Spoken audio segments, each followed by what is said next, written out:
Hey everyone. Welcome back to my channel.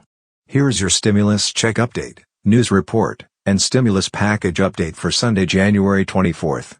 I have a lot of stimulus news to go over in this video. I will be sharing the latest stimulus news, including the status of the $2,000 stimulus checks and how Senator Bernie Sanders is now threatening to advance President Joe Biden's stimulus package with reconciliation. I am giving away a $50 Amazon gift card. All you have to do is subscribe, like this video, and comment below. So you've suggested that Democrats might need to use a process called reconciliation, which requires only 51 votes instead of the 60 to pass the coronavirus relief plan. You just heard Mitt Romney say that Republicans like him have shown that they are ready to compromise. So should Democrats move to pass coronavirus relief with 51 votes if they can't get Republican support, say, before the impeachment trial? Well, I don't know what the word compromise means. I know that working families are living today in more economic desperation than since the Great Depression. And if Republicans are willing to work with us to address that crisis, welcome, let's do it. But what we cannot do is wait weeks and weeks and months to go forward. We have got to act now. That is what the American people want.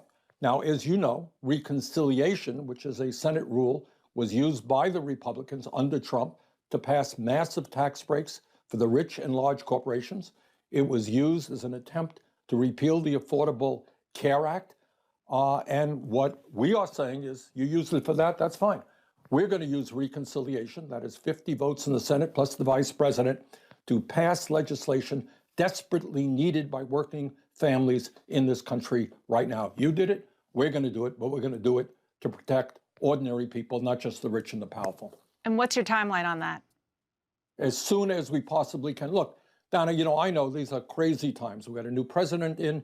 We're dealing with the horrors of this pandemic, which also have got to be addressed immediately. We have not done a good job in producing the amount of vaccine that we need and certainly getting it into the arms of people. Do you want it done before the impeachment trial starts? We got to do everything. I mean, this is not, you don't have the time to sit around, weeks on impeachment and not get vaccines into the arms of people. You don't have time to worry about vaccines and not deal with the fact that children in America are going hungry. We got to break through this old approach that the Senate takes years and years to do anything. We got a crisis right now. We can chew bubble gum and walk at the same time.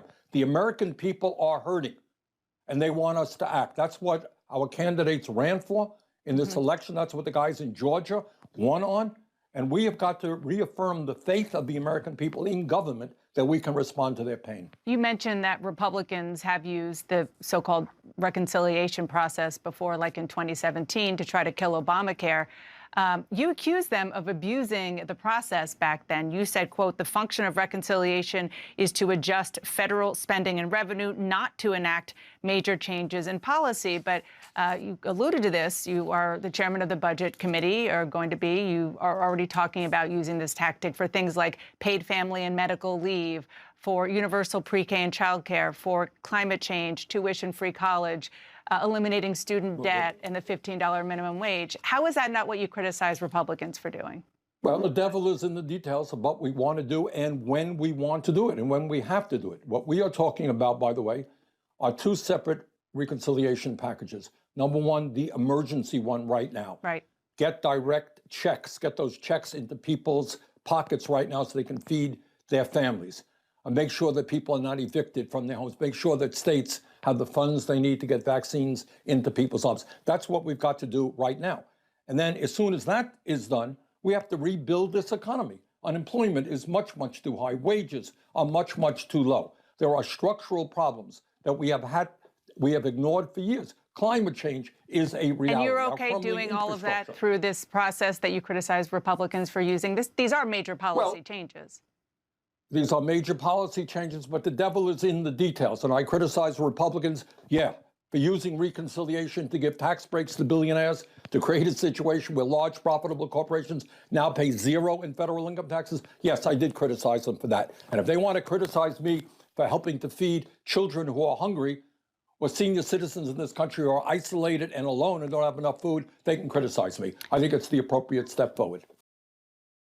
Sanders, the incoming chairman of the Senate Budget Committee, said in an appearance on CNN's State of the Union that unlike Republicans who used reconciliation to pass a tax cut bill and attempt to repeal Obamacare, Democrats will use 50 votes in the Senate, plus Vice President Kamala Harris' tie-breaking vote, to pass legislation desperately needed by working families in this country right now.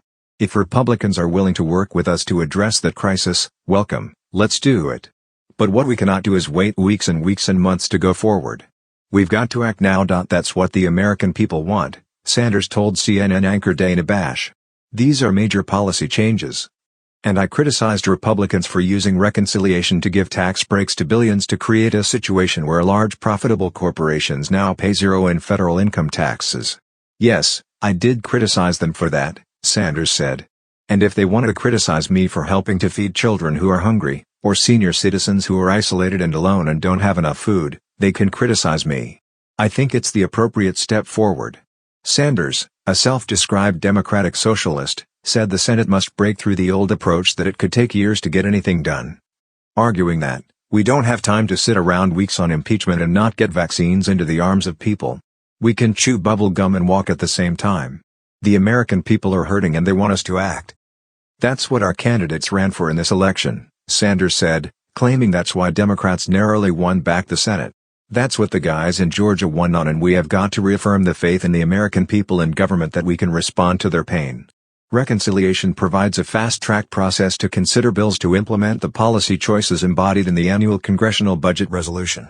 Unlike other bills, reconciliation bills cannot be stalled by a filibuster and only need a simple majority in the Senate, instead of the usual 60-vote supermajority. That means in the currently divided 50-50 Senate, the newly sworn-in Harris would cast the tie-breaking 51st vote to give Democrats the slimmest majority. Special rules have been designed to protect the rights of the minority party. Sanders has signaled a willingness to pass legislation without GOP support by using this special process that's reserved for tax and fiscal matters. The first test could be Biden's $1.9 trillion coronavirus relief legislation that is the first priority for the new Democratic administration. Biden's proposal also includes a provision to raise the minimum wage to $15 an hour, vaccine funding, money for schools and state and local governments' priorities that may not fit into budget reconciliation rules. Democrats may be required to pick up GOP votes or compromise for a smaller package that has bipartisan support.